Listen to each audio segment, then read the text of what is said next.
अस्सलामुअलैकुम वरहमतुल्लाहि वबरकातुहू। मेहमान नवाज़ी के एक नए एपिसोड के साथ मैं मुफ्ती AM कासमी अपने तमाम मुसलमान भाइयों और बहनों की खिदमत में हाज़िर हूँ। और आज के जो हमारे मेहमान हैं दिखने में बड़े ख़ूबसूरत और अंदाज़ बयां बहुत शीरीं और माशाल्लाह उनके पहनने ओढ़ने का अंदाज़ बहुत ख़ूबसूरत। बहुत सारी बातें आज हम अपने मेहमान से करने वाले हैं। आइए आपको हम दिखाते हैं कि आज के हमारे मेहमान कौन हैं।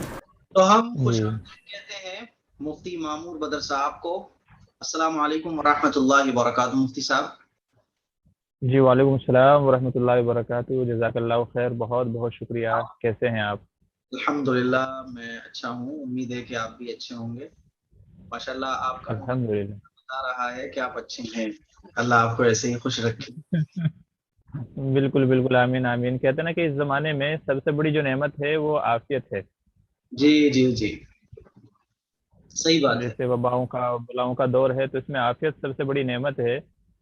जी मुफ्ती साहब, हमने ये जो सिलसिला रखा है मेहमान नवाजी का, ये रखा है, लोग एक्टर और एक्ट्रेस के इंटरव्यूज देखते हैं और बहुत सारे लोगों के इंटरव्यूज देखते हैं। उलमा का आपसी रब्त और उलमा के आपसी गुफ्तगू के जो एपिसोड होना चाहिए वो लोग नहीं देख पाते हैं। तो ये जो मेहमान नवाजी का सिलसिला हमने शुरू किया और इसमें हम मेहमान नवाजी करते हैं सवालों के जरिए। तो आपसे पूछने के लिए भी हमारे पास काफी सवालों की लिस्ट है। तो सबसे पहले तो हम जी जानना चाहते हैं कि आपका ताल्लुक किस जगह से है और आपका पूरा नाम क्या है। वैसे तो माशाल्लाह आपके सब्सक्राइबर्स तकरीबन 1 लाख के करीब हैं, तो बहुत सारे लोग हैं जो जानते होंगे आपको, लेकिन फिर भी आप ही की जबानी हम आपसे जवाब चाहते हैं। सवाल हमारे रहेंगे और जवाब आपके रहेंगे। तो आपका ताल्लुक किस जगह से है और आपका पूरा नाम क्या है? जी जी, इंशाल्लाह इंशाल्लाह ज़रूर। ये आपका जो सिलसिला है बहुत ही बेहतरीन सिलसिला है। जैसे आपने कहा कि उलमा का रब्त आवाम को दिखाना इस ज़माने में बहुत ज़रूरी है, ताकि उलमा के ऊपर आवाम का एतमाद बढ़े कि भाई उलमा आपस में मरबूत हैं, जुड़े हुए हैं। उसका फ़ायदा ये होता है कि उलमा आवाम जो है फिर वो किसी भी आलिम से मसला पूछ सकती है और उनको कोई झिझक महसूस नहीं होगी। आज बात यही है कि एक मसला पूछते हैं कि जी फुल आलिम ने तो यूँ बताया था, फुल आलिम ने यूँ बताया था। नतीजा ये होता है कि आवाम ज़हनी कन्फ्यूजन का शिकार हो जाती है। तो ये बड़ा अच्छा आपका सिलसिला है और मैं उम्मीद भी करता हूँ और दुआ भी करता हूँ कि अल्लाह ताला आपके सिलसिले को ऐसे ही जारी व सारी रखे और उलमा में आपस में प्यार और मोहब्बत, इत्तेहाद और इत्तिफाक कायम फरमाए और पूरी उम्मत में। तो आपने पूछा है कि मेरा नाम क्या है और कहाँ से मेरा ताल्लुक है। जी, मेरा नाम है मोहम्मद मामूर बदर इब्ने कारी मोहम्मद हारून बदर। अच्छा। ये तो मेरा मुकम्मल नाम है। और ताल्लुक़ है मेरा कह लीजिए के एतबार से सूफिया और उलमा कराम का शहर जिसको कहा जाता है, शहर सहारनपुर, जो सहारा। यूपी में पड़ता है। जी, मुजफ्फरनगर और आपकी पैदाइश सहारनपुर की है? जी, सहारनपुर के ताल्लुक़ा में तकरीबन 5 या 6 किलोमीटर आगे एक गांव पड़ता है आज़मपुरा। जी। तो वहाँ की मेरी पैदाइश है, वही मेरा वतन असली है। अभी तो अच्छा वतन इक़ामत कह लीजिए या वतन मुलाज़मत कह लीजिए मुंबई है, लेकिन जाए पैदाइश मेरी वही सहारनपुर है। अच्छा अच्छा। हाँ, अच्छा जी, मुफ्ती वहीं पर साहब। एक छोटा सा गांव है जिसके तकरीबन कुछ 300 साढ़े 300 वोटिंग है। सिर्फ बहुत छोटा सा गांव है और जंगल में आबाद है, लेकिन बहुत ही कह लीजिए पीसफुल, यानी इत्मीनान। अगर आप भी जाएंगे तो आपका दिल करेगा यार मैं यहाँ मकान लेके खरीद के रह लूँ। इतना मतलब सुकून और इत्मीनान है गाँव में। छोटा सा गाँव है, एक ही कौम के लोग हैं और आपस में प्यार और मोहब्बत मेल जोल से रहते हैं। तो मुफ्ती साहब, इस वक्त जो आप है ना, वो किस जगह पर हैं और क्या खिदमत अंजाम दे रहे हैं फिलहाल, जिस जिस जगह आप हैं? जी देखिए, समझिए तकरीबन 2013 के लास्ट से और 2014 के स्टार्टिंग आप कह सकते हैं, तकरीबन 6 से 7 साल हो गए। मैं उरूसुल बिलाद जिसको कहा जाता है, शहर मुंबई के अंदर हूँ। मुंबई शहर के अंदर, मुंबई शहर में एक इलाका है जोगेश्वरी। ये कह लीजिए तकरीबन मुंबई के बीच में दिल में ये इलाका है जोगेश्वरी। यहाँ पे अपने मुसलमान भाइयों की अक्सरियत है और यहाँ पर एक मस्जिद में इमामत और खिताबत भी हैं, एक मदरसे में बच्चों की तालीम और तरबियत का निज़म भी है और साथ में दारुल इफ्ता भी है, ऑनलाइन हमारा चलता रहता है। और उसी के साथ में ये मसले मसाइल का निज़म भी है और इसके अलावा कई सारी मसरूफियात हैं। और फिर शादीशुदा के लिए तो घर की जो दूसरी जिम्मेदारियां हैं, दूसरी मसरूफियात हैं, वो उससे कहीं बढ़ कर गए। तो ये 3 4 तरह की चीज़ें हैं कि जिनकी मसरूफियात चल रही है अल्हम्दुलिल्लाह। अच्छा अच्छा। वैसे माशाल्लाह आपकी मैंने बहुत सारी क्लिप्स देखी हैं और हमारे नाज़रीन जो आपको देखने वाले हैं उन्होंने भी आपको देखा होगा। तो मैं समझता था, जैसे होता है उमूमन हम लोग जो अपनी क्लिप्स अपलोड करते हैं तो उसको एडिट करके अपलोड करते हैं, भाई थोड़ा सा काला वाला आ रहा है तो उसे थोड़ा सा वाइट कर दो, अच्छा चेहरा नजर आए। जी लेकिन माशाल्लाह जी एक जी बात तो मैं कह सकता हूँ कि आप जैसी वीडियोस में नजर आते हैं एडिट की हुई वीडियो में, इस वक्त मैं आपसे लाइव बात कर रहा हूँ, माशाल्लाह आप वैसे ही नजर आ रहे हैं। अल्लाह आपकी तो इस चमक में से थोड़ा सा हमें भी मिल जाए। ये जो लोशन आपके लगा है, नूर का लोशन, अल्लाह ताला आपको सलामत रखे। खैर ये तो एक अलग बात थी। मुफ्ती साहब ये भी हम जानना चाहते हैं कि आपकी फरागत कहाँ कहाँ से है, आपने इफ्ता कहाँ किया, आप आलिम कहाँ बने, इसके बारे में जरा बताएं। जी देखिए, मैंने तकरीबन कुछ 7 या 8 साल मेरी उम्र थी जब वालिद मोहतरम ने मुझे हिफ्ज़ के लिए मदरसे में डाल दिया था। और हमारे पीछे हमारी वालदा की बहुत बड़ी खिदमत और कुर्बानियाँ हैं कि उन्होंने हमको नूरानी कायदा पढ़ाया, अम्मा पारा पढ़ाया, नाज़रा कुरान पढ़ाया, और यहाँ तक कि सवा पारा यानी अम्मा पारा मुकम्मल और 29वां पारा पाव पारा मैंने अपनी वालदा मोहतरमा के पास हिफ्ज़ किया। फिर उसके बाद वालिद साहब ने 7-8 साल की उम्र में मदरसे में डाल दिया। तकरीबन 2.5 साल के अंदर मैंने अल्हम्दुलिल्लाह कुरान करीम हिफ्ज़ कर लिया। गांव के करीब ही तकरीबन 1.5-2 किलोमीटर की दूरी पे एक मदरसा है, मदरसा अशरफुल उलूम और एक मंजूरुल उलूम। तो कुछ पारे मैंने यहाँ हिफ्ज़ किए, कुछ पारे वहाँ हिफ्ज़ किए। फिर उसके बाद मेरा सिलसिला शुरू हुआ कह लीजिए आलिम कोर्स का। जी तो मुख्तलिफ जगहों पे मैंने ये तकमील की तकरीबन 8 साल जो आलिम कोर्स के लिए लगते हैं, तो मैंने अलग अलग जगहों पे वक्त बचाने के लिए जी जी। एक जगह वैसे तो तकरीबन 2 साल 3 साल का फारसी का कहीं कहीं कोर्स है, लेकिन मैंने एक साल में रायपुर, आपने भी सुना होगा, बुजुर्गों का जो है गांव है खानकाह रायपुर, जहाँ शाह अब्दुल रहीम साहब, शाह अब्दुल कादिर साहब, मुफ्ती अब्दुल कय्यूम साहब रायपुरी। तो वहाँ पर फारसी का 1 साल का कोर्स था, तो वहाँ पर फारसी का 1 साल कोर्स किया मैंने। फिर उसके बाद आलिम कोर्स का जो मेरा पहला साल था वो मैंने किया हरियाणा में एक जो है मदरसा है पिपली मजरे में। वहाँ का लड़कियों का मदरसा बहुत मशहूर है, मेरे ख्याल से शायद मेरे इलम में तो वो पहला मदरसा था जो मैंने सुना था अपने होश संभालने के बाद में कि भाई लड़कियों का मदरसा है और लड़कियों को भी वहाँ आलिमा बनाया जाता है। तो अच्छा। बैतुल उलूम लड़कियों का भी था और लड़कों का भी था। तो हमारी बहन भी चूंकि आलिमा कर रही थी वहाँ पर, तो एक साल मैंने वहाँ पर इल्म जो है साल अव्वल जिसको कहते हैं, तो साल अव्वल का कोर्स मैंने वहाँ किया। और फिर हमारी बहन फारिग होके आ गई थी, आलिमा बन के आ गई थी। तो फिर उसके बाद मैंने हमारी बिरादरी का एक मदरसा है जामिया इस्लामिया रीढ़ी ताजपुरा में।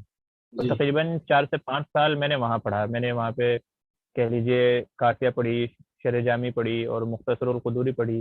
फिर उसके बाद मिशकात में मैं आ गया था मज़ाहिर के अंदर, मज़ाहिर जदीद में। तो जलालेन, मिशकात और दौरा मैंने शेख यूनुस जौनपुरी रहमतुल्लाह अलैह उनके पास से किया। अच्छा फिर माशा। मेरे वालिद मोहतरम की ख्वाहिश ये थी कि नहीं, दारुल से भी कुछ ना कुछ निस्बत होनी चाहिए, क्योंकि इस वक्त कह लीजिए पूरी दुनिया में जी। रीढ़ की हड्डी की हैसियत और मंबा इल्म जो है वो दारुल देवबंद है। और जी। एशिया की अजीम शान दरसगाह, सबसे बड़ी दरसगाह भी और सबसे बड़ा मदरसा भी वही है। तो उनकी ख्वाहिश थी कि वहाँ से भी निस्बत होनी चाहिए। अच्छा। तो मैंने ये किया कि अगले साल दौरे में दारुल में भी मैंने फार्म भरा कि भाई वहाँ से भी निस्बत हो जाए, अकाबरीन से बुजुर्गों से इल्म और कुछ फैज़ मिल जाए। तो उसके अगले साल मैंने दारुल से दोबारा दौरा किया। उस्ताद मोहतरम मुफ्ती सईद अहमद साहब पालनपुरी नव्वरल्लाहु मरकदहू, शेख अब्दुल हक साहब नव्वरल्लाहु मरकदहू उस वक्त हयात थे, जी जी। और बहुत सारे अकाबरीन, कुछ तो बल्कि अभी पिछले 1-1.5 साल में तकरीबन 3 से 4 असातिज़ा हमारे चले गए। मौलाना हबीबुर रहमान साहब थे और कई सारे अकाबरीन चले गए। तो दोबारा मैंने दौरा वहां से किया। फिर ये था कि दारुल के लिए जो इफ्ता की ख्वाहिश थी, बल्कि मेरी वालदा की ख्वाहिश थी कि हमारा जो घराना है माशाल्लाह इल्मी घराना है। हमारे दादा हाफिज हैं, 5 वालिद वालिद साहब 5 भाई हैं, 5 बहनें हैं, 5 भाई हैं। तो पांचों के पांचों भाई हाफिज हैं, अच्छा। आलिम हैं। ऐसे ही हमारे फूफा, जी हाँ, हमारे फूफा वो भी हाफिज हैं, आगे उनके बच्चे भी हाफिज हैं, जो हमारे बहनों हैं वो भी हाफिज हैं। तो हमारा ददियाल जो है ना, ये अल्लाह का करम है कि ददियाल जो है ना माशाल्लाह पूरा इल्मी घराना है, पूरा इल्मी खानदान है। तकरीबन 35 से 36 हुफ्फाज इकराम हैं हमारे खानदान में, लेकिन कोई मुफ्ती नहीं था। जी। तो अच्छा। वालदा की ख्वाहिश ये थी कि नहीं जी, कि मुफ्ती कोई होना चाहिए हमारे में। तो वालदा ने कहा कि आपको मुफ्ती का कोर्स भी करना है, हाफिज भी हैं, कारी भी हैं, आलिम भी है, लेकिन कोई मुफ्ती नहीं है। तो मैंने लब्बैक कहा। लेकिन दारुल के लिए तो आपको इल्म ही होगा कि दारुल में इफ्ता के लिए बहुत सारे सख्त शराइत हैं, नंबरात हैं। हम्म। जी जी। और अगर कोई पहुंच भी जाए तो फिर वो जो तकाबुल जो वो होता है, मुवाजना जी, होता है, तो बहुत सारों को उसमें नाम नहीं आता। बिल्कुल तो बिल्कुल। हमारे साथ भी ऐसा ही हुआ कि तकाबुल और मुवाजने में वहां पर नंबर नहीं आया। तो फिर मैंने कोशिश की थी वापस मज़ाहिर के अंदर जदीद में। लेकिन ये कह लीजिए कि मुफ्ती मौलाना सईदी जो इस वक्त मज़ारिल वक़्फ़ के नाज़िम आला हैं, जी उनसे बहुत अच्छे मरासिम हैं और उन्होंने अपने एक बेटे की तरह मुझे माना हुआ है। तो जी। मैंने हज़रत से मुलाकात की, बताया ऐसे ऐसे इफ्ता का ख्वाहिशमंद हूँ, वहाँ दाखिला लेना चाहता हूँ क्योंकि मैंने दौरा वगैरह भी वहीं से किया है। तो उन्होंने बड़े प्यार और मोहब्बत शफ़क़त भरे अंदाज में कहा कि भाई वहाँ से तो आपने इल्म हासिल कर ही लिया है, वहाँ तो आप रह ही लिए हैं, तो ऐसा है कि आप इफ्ता हमारे यहाँ से करें। अच्छा। तो मैंने कहा जो आपका हुक्म। तो फिर उनके कहने पे मैंने वहाँ पे इम्तिहान दिया, नंबरात से अल्हम्दुलिल्लाह कामयाब हुआ और फिर इफ्ता जो है मैंने मज़ारिल वक़्फ़ से किया। तो मैं अच्छा। मज़ारिल वक़्फ़ में जब मैं पढ़ ही रहा था, तो इस वक़्त जहाँ जिस मस्जिद में मैं इमामत कर रहा हूँ, जी जी। तो उस मस्जिद वो तब ज़ेर तामीर थी और करीब में हमारे जो मस्जिद बड़े भाई इमाम हैं, तो वहाँ के अच्छा। लोग यहाँ नमाज़ पढ़ने आते थे। तो उसी वक़्त उन्होंने ऐसी बात सामने रखी थी कि जी हमारे यहाँ मस्जिद बन रही है, 22 मंजिला इमारत है, तो उसमें आलीशान मस्जिद है, तो हमें किसी अच्छे इमाम की चाहिए, ज़रूरत है हमें, तो आप बताइएगा। तो भाई ने तारुफ कराया कि मेरे छोटे भाई हैं जो मुफ्ती का कोर्स कर रहे हैं, तो अगर आपको पसंद आए वो फारिग होके आ जाएंगे, इतना आपकी मस्जिद भी तामीर हो जाएगी। तो अगर आपका आपस में जमे, आपको पसंद आए एक दूसरे को, तो आप लोग अपना कर लीजिएगा। आप उसी पसंद आ वक्त एक एतबार से कर लीजिए।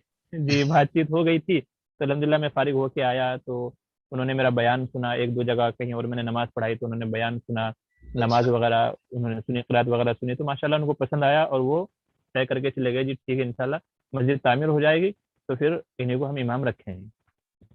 ये तो आपके अंदर तकरीबन वो 6 महीना और गया। आपके अंदर अट्रैक्शन है ना, माशाल्लाह, अट्रैक्शन तो है ही। मैं तो पहली बार, मैं शायद मैं दूसरी या तीसरी बार आपसे गुफ्तगू कर रहा हूँ। तो माशाल्लाह अल्लाह ने अट्रैक्शन तो रखा है। ये भी एक अल्लाह की नेमत है। बाज लोग बहुत काबिल होते हैं क्योंकि उनकी बातों में उनको देख के अट्रैक्ट नहीं होता आदमी। तो ये भी जी अल्लाह जी की। बिल्कुल बिल्कुल, बस वही है कि ये कुव्वत बज़ोरे बाजू ने साना बख्शद खुदाए बख्शिंदा, ये अल्लाह ही का एहसान है, उसी का करम है कि जिसको चाहता है जिस तरह चाहता है नवाज देता है। तो जी बहरहाल तभी से समझिए कि मैं यहाँ पे अपना मुंबई में जिस जगह पे मैं हूँ, तो तकरीबन 6-7 साल हो गए अल्हम्दुलिल्लाह, बहुत अच्छे से चल रहा है, तो मैं यहीं पर हूँ।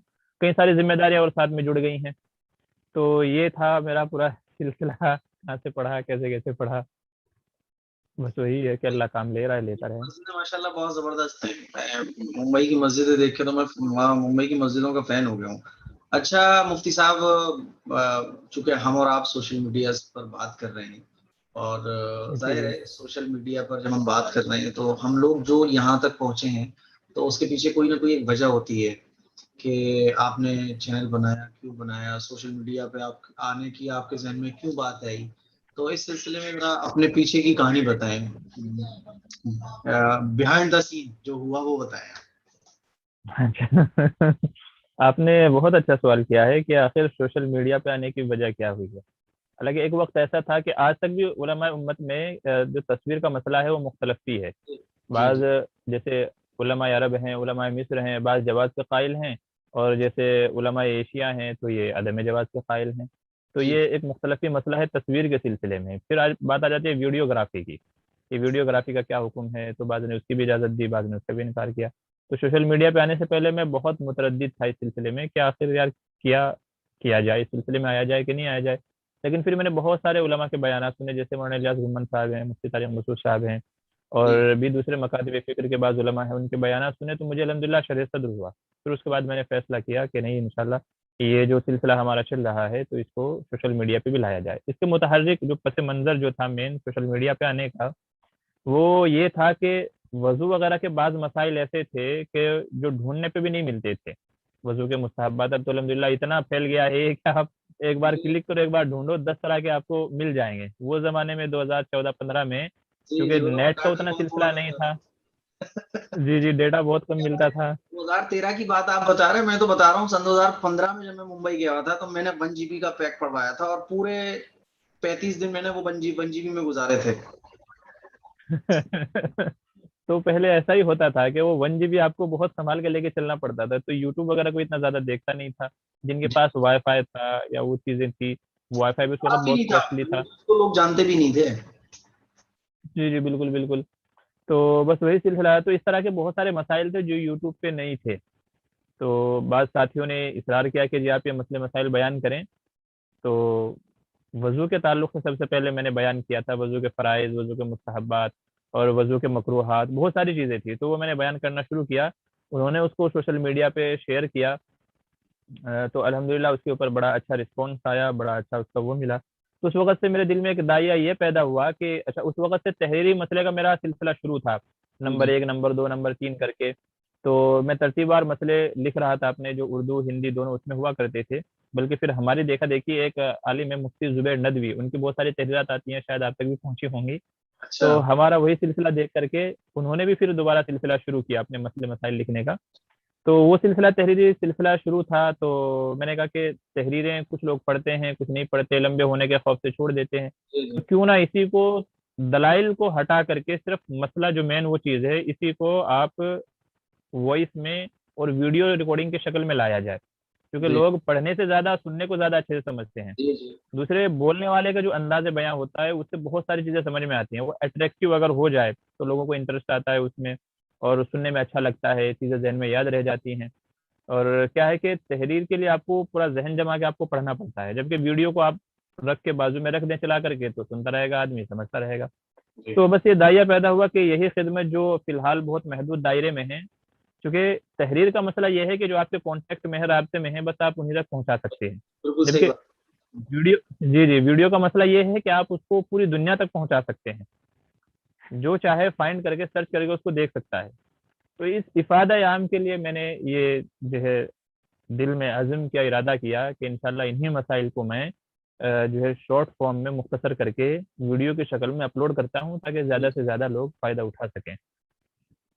अगर देखा जाए मैं एक एतबार से कहूँ तो आज जो मेरे इतने सब्सक्राइबर हैं, इतने कॉन्टैक्ट्स मेरे पास नहीं हैं, तो उन तक मैं ये मसले नहीं पहुंचा सकता था। लेकिन अल्हम्दुलिल्लाह यूट्यूब की बदौलत आज इतने लोग हैं जो मुझे देखते हैं या वॉच करते हैं। तो मैं एक मसला डालता हूँ तो वो इतने लोगों तक पहुंच जाता है, तो उसका फ़ायदा ज़्यादा होता है। तो बस बिल्कुल बात। उसी मकसद के पेश नज़र, अच्छा, बल्कि एक ज़माना ऐसा गुजरा, तकरीबन 1.5 साल के आसपास ऐसा गुजरा कि मुझे इल्म ही नहीं था कि यूट्यूब से कमाई भी होती है, अर्निंग भी होती है। मैं लोगों से पूछता था, क्या वाकई मतलब ऐसा भी होता है, सच में ऐसा भी होता है?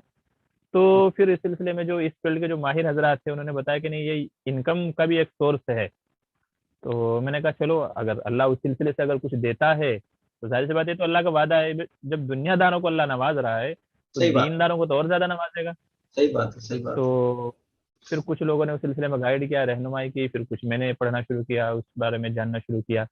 तो बहरहाल ये सिलसिला चल निकला। लेकिन आज भी मकसद वही असल पेश नज़र है। तो जी बहुत सही। सारी वीडियोस पे ऐसी मिली कि मैंने उन पे मोनेटाइजेशन वाला ऑप्शन मैंने ओके किया ही नहीं है, सिर्फ उसी के लिए कि भाई चीज़ें ज़्यादा से ज़्यादा लोगों तक पहुंचनी चाहिए। तो बस ये एक दायरा था उसके पीछे कि भाई तहरीरी शक्ल में कुछ लोगों तक है, और वीडियो की शक्ल में और ज़्यादा लोगों तक के ये चीज़ें पहुंचनी चाहिए, ज़्यादा लोगों को उसका फ़ायदा होना चाहिए।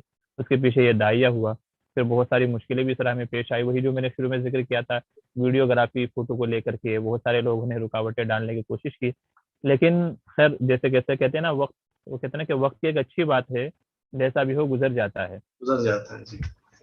जी, अल्लाह ने किया कि फिर वक्त गुजर गया। वही लोग के फिर जो आपकी, जो आपने पिछली मीटिंग में बताया था कि वही लोग जो मोतरिस थे, फिर वही मद्दाह हो गए। तो बहरहाल चीज़ें बदलती हैं, लोगों का ओपिनियन, नुक्ता नज़र भी बदलता है, जी। और अल्हम्दुलिल्लाह आज अच्छी से चीज़ें चल रही हैं। अच्छा, हम आपको ज्यादातर जो है वो ब्लैक अमामे में देखते हैं।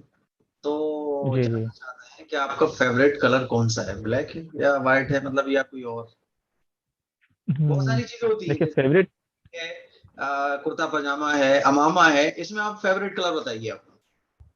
देखिए फेवरेट कलर कुर्ते और अमामा में बस ये दो ही हैं, एक तो वाइट है और एक ब्लैक है।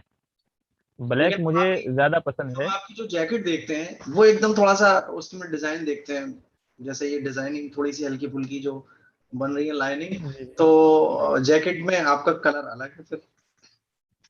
जी जी, वो असल में उसकी वजह ये है कि देखिए, कॉम्बिनेशन कहते हैं ना, चीज़ों का कॉम्बिनेशन ये बहुत इंपॉर्टेंट होता है उसके लिए। आपने एक कपड़ा है व्हाइट कलर का और इस पे ये क्रीम कलर की जैकेट है, तो ये दोनों मैच होकर बहुत अच्छी लगती है। अब अगर आप ऊपर व्हाइट भी पहन लेंगे ना, तो वो मज़ा नहीं आएगा जो ब्लैक के आने से आएगा।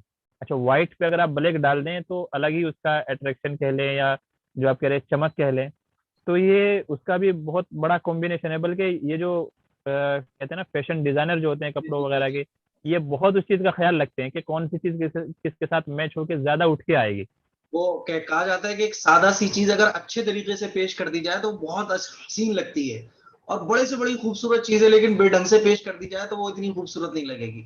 ये बात तो है मुफ्ती साहब कि आप कॉम्बिनेशन के साथ ही सारी चीजें, माशाल्लाह आपकी वॉच, फिर इस पे लगा हुआ पेन, फिर आपकी जो सदरी है, फिर उस पर लगे हुए बटन, और माशाल्लाह फिर ये अमामा, और ये कॉम्बिनेशन तो है। मैं कॉम्बिनेशन के मामले में बहुत पीछे हूँ, मैं तो कभी भी कुछ भी लेके बैठ जाता हूँ, ये मेरी अपनी कमी है। हकीकत ये है कि हमें कोई भी चीज पहनना है तो सलीके के साथ पहनना चाहिए। आपसे ये चीज हमने सीखी है। अच्छा हाँ, ये भी हमने देखा है कि आप इधर उधर जाने के भी बड़े शौकीन हैं। कभी कभी कहीं मैंने देखा है, बाज़ दफा कभी किसी अपने दोस्तों के साथ तफरीह के तौर पर, क्योंकि शरीय एतबार से जायज तरीके पर हम तफरीह भी कर सकते हैं, विजिटिंग भी कर सकते हैं। बिल्कुल। तो हमने देखा है कि कभी कभी आप किसी रेस्टोरेंट में हैं, तो जानना चाहते हैं कि आपकी फेवरेट डिश कौन सी है।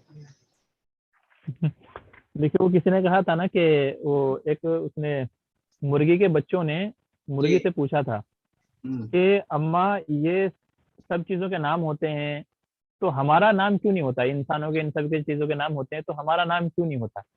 तो मुर्गी अच्छा। ने कहा कि बेटा, हमारा नाम जो है ना वो कटने के बाद रखे जाते हैं।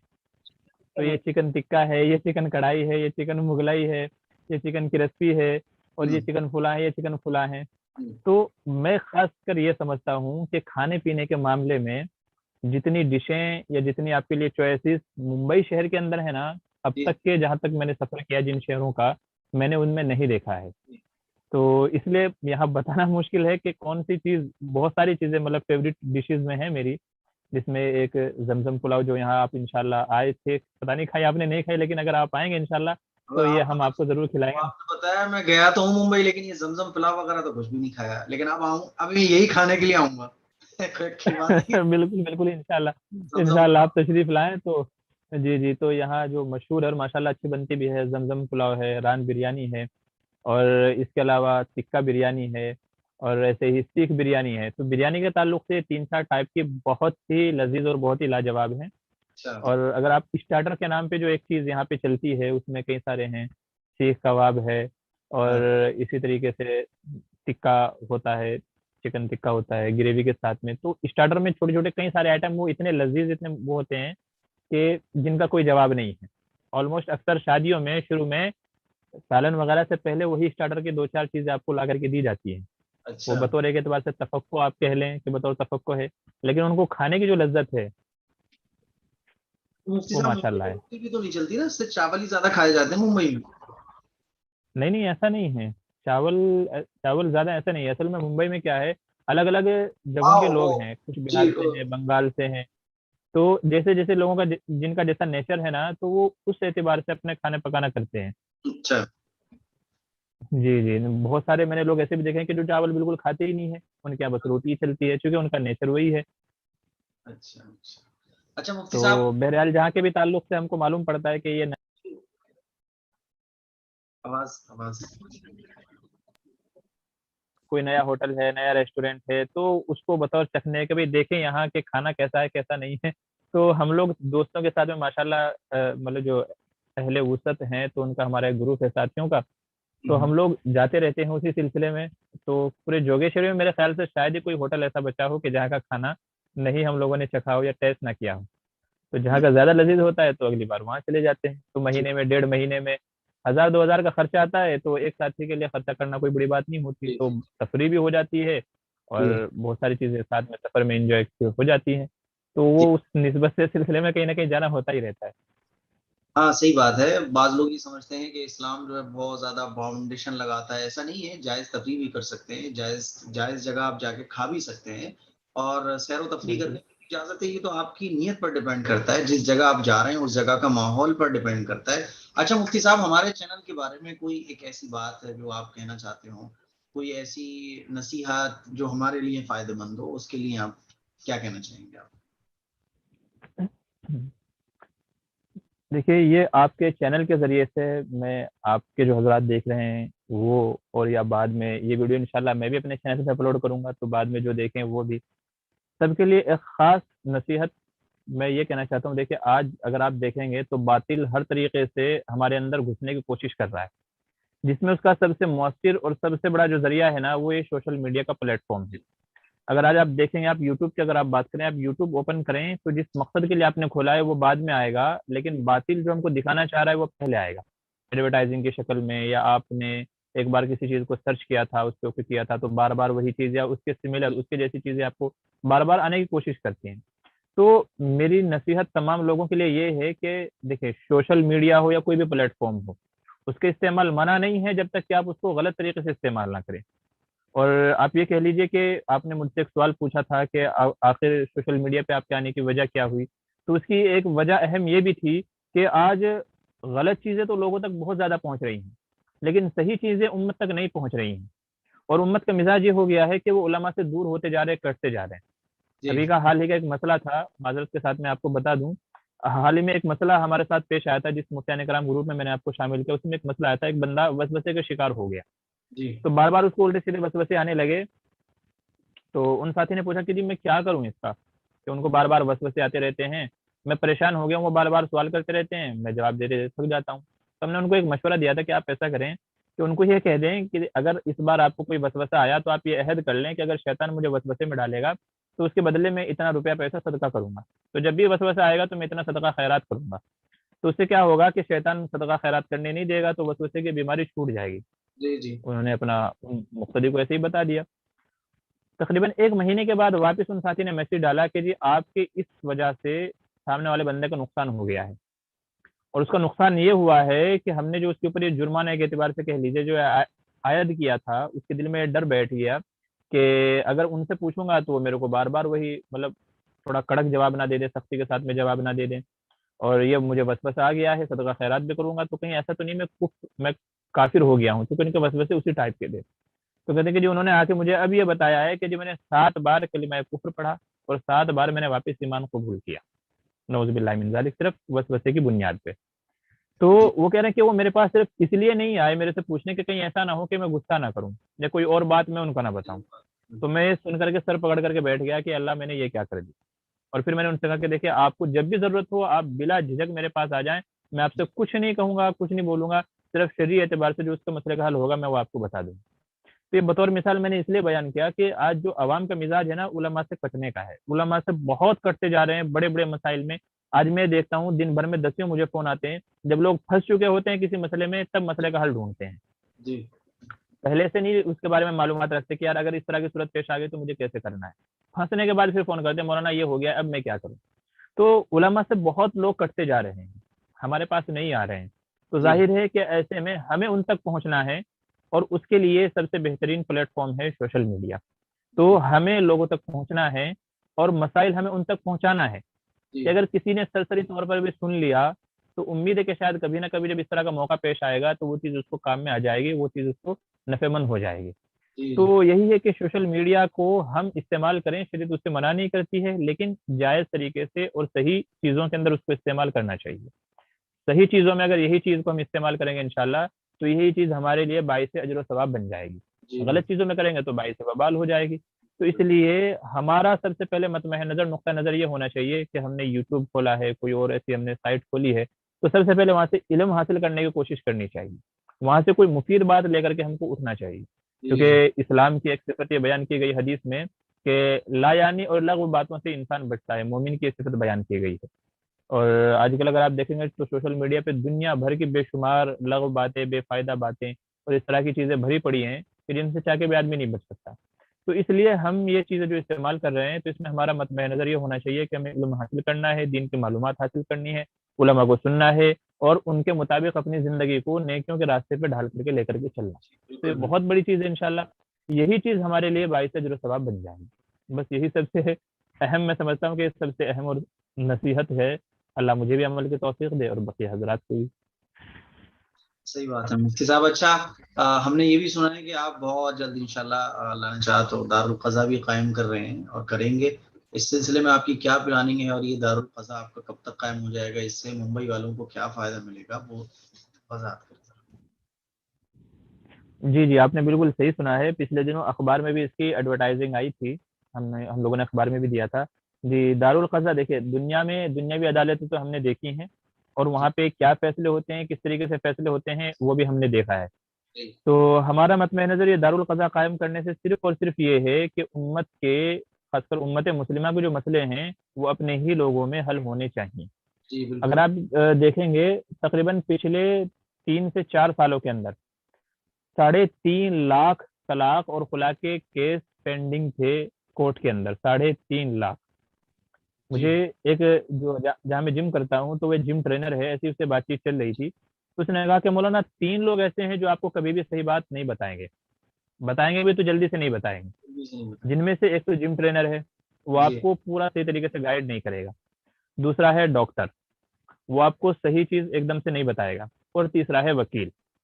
हालांकि ये लोग ऐसे हैं कि ये शॉर्ट फॉर्म जानते हैं उसकी। डॉक्टर आपको एक गोली अपने मालूमात और इल्म की बुनियाद पर आपको एक ऐसी दवाई दे सकता है, एक गोली कि जिससे आपको फौरी उसका हल मिल जाए और आपका जो है जो इलाज है, जो बीमारी है, उससे आपको इफाका हो जाए, लेकिन वो देगा नहीं।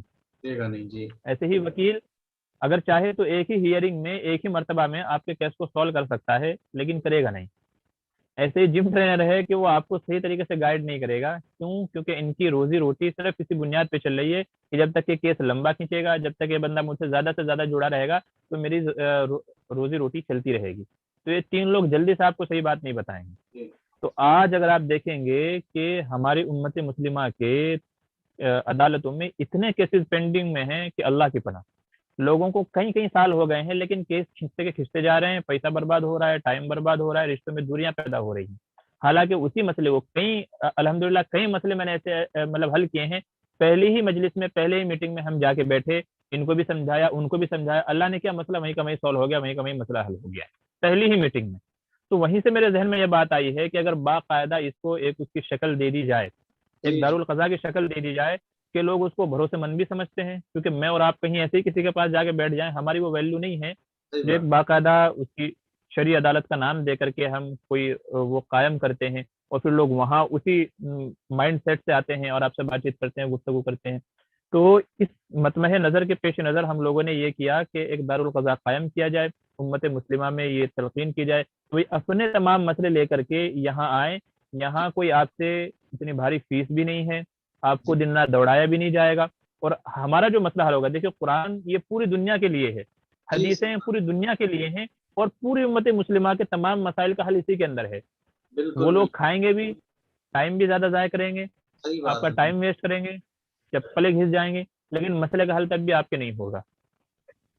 जबकि यहाँ इंशाल्लाह इसके अंदर पहली, दूसरी या तीसरी मीटिंग के अंदर आपके मसले का सोल्यूशन आपको मिल जाएगा, हल आपको मिल जाएगा, वो भी शरई तरीके से। जी भाई। तो हमारे जो केसेस वहाँ पेंडिंग में हैं, या लोग वहाँ के जो चक्कर काटते हैं, या और बहुत सारी तरह की चीज़ें हैं, तो ताकि उन सब से बच जाएं, तो उसके पेश नज़र हम लोगों ने ये इरादा किया कि इंशाल्लाह हम एक दारुल क़ज़ा कायम कर रहे हैं। और पूरी मतलब कोशिश हमारी ये रहेगी, पहले तो अपना जो इलाका है, इलाके से फिर स्टेट वाइज है, फिर स्टेट वाइज से इंशाल्लाह मुल्क वाइज हमारा ये रहेगा कि कहीं से भी हमारे पास कोई केस आए, इंशाल्लाह हम उसको हल करेंगे।